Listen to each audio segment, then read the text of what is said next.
আজকে একটু বেশি সময় নিয়ে রান্নাঘরে ঢুকে গেলাম। আজকে রান্না করব আলু দিয়ে মুরগির মাংস, কাঁচা কাঁঠাল ভাজি, গরম ভাত আর শেষে কিছু রুটি বানিয়ে কয়েকদিনের জন্য রাখব। ঘরের স্বাদে মায়ের আদলে এই রান্নাগুলো যেন শুধু খাবার না, বরং ভালোবাসা। রান্না শুধু দায়িত্ব না, এটাও একটা শান্তির জায়গা।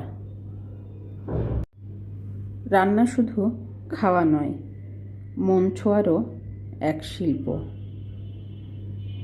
হেসেল যখন গন্ধে ভরে ওঠে, তখন বাড়িটাও হয়ে ওঠে একটু বেশি আপন।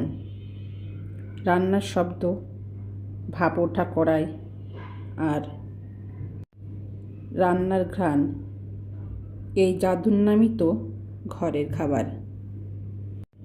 একসাথে রুটি বেশি করে তৈরি করে রাখলে সময় বাঁচে, মনও থাকে হালকা। পরের দিনগুলো ঝামেলা কম হবে ইনশাআল্লাহ।